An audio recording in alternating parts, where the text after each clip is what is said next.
मुख्यमंत्री यांचे निर्वाणीचे क्षण आणि त्याच्याबरोबर पण मला सांगा की पण देवेंद्र फडणवीस. पण मग आता रात्री झोप शांत लागते का हे सगळं मनात परत असं असं ज्वालामुखी आतल्यात धुमसत राहतं? माझा स्वभाव सांगतो मी जरा आता इथून निघालो, मला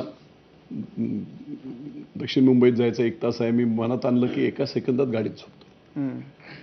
तर उठल्यानंतर मग सगळ्या लढाया, त्यामुळे चिंता बिंता काय नाही. देवाने एवढं दिलेलं आहे, जिथे जिथे म्हणजे मी सांगितलं त्या दिवशी सभेत, माझ्या आयुष्यातला पहिला हा क्षण आहे जिथे मी माझ्या मनाविरुद्ध वागतोय. अदरवाईज मी निर्णय बदलत नाही, काही होईल ते.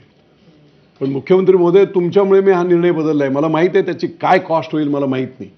अच्छा, तुम्ही त्याची तयारी ठेवली आहे मनात? एक कॉस्ट काय होणार, माझं काय कोणी, मला कसल्याही अडचणी नाही. तुम्ही बापू मुख्यमंत्र्यांच्या शब्दाखातर माघार घेतलीत. दादांनी काय शब्द दिलाय? मला दादांचा शब्द नकोच होता ना. काय मला दादांचा शब्द पाहिजे?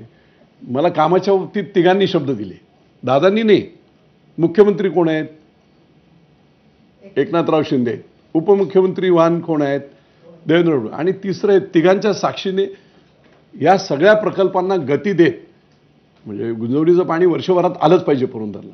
IT साठीचे काम असेल, त्याच्यानंतर राष्ट्रीय बाजार असेल, या सगळ्या गोष्टी इफेक्टिव्हली इमिडिएटली आचारसंहिता संपल्याबरोबर करून तो जो बॅकड्रॉप गेला 5 वर्षाचा तो कव्हर करणे एवढाच हेतू. आणि मला शब्द हे तिघं एकत्र राहणार नाहीत भविष्यात, अशी शंका का वाटते तुम्हाला? नाही, मी शंका नाही व्यक्त केली. जे साधं गणित आहे ते मला असं वाटते.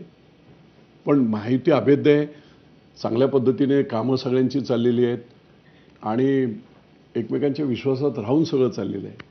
याच्याबद्दल माझ्या मनात, ती माझी व्यक्तिगत लढाई, ती माझ्या डोक्यात जी होती ती त्या घराणेशाहीच्या विरुद्धाने. पण आता ती संपली ना तुमच्या मनात? असं नाही. आता असं आहे की झालं ना, आता ते तुम्ही आता असं आहे की घराणेशाही बद्दल बोलताय. मी आता संपली असं नाही म्हणत. आता विषय मिटला, तयारीची सुरुवात झाली. आता विषय मिटला तो, आता जाऊ पुढच्या इलेक्शन. आता पुढच्या इलेक्शनला घराणेशाही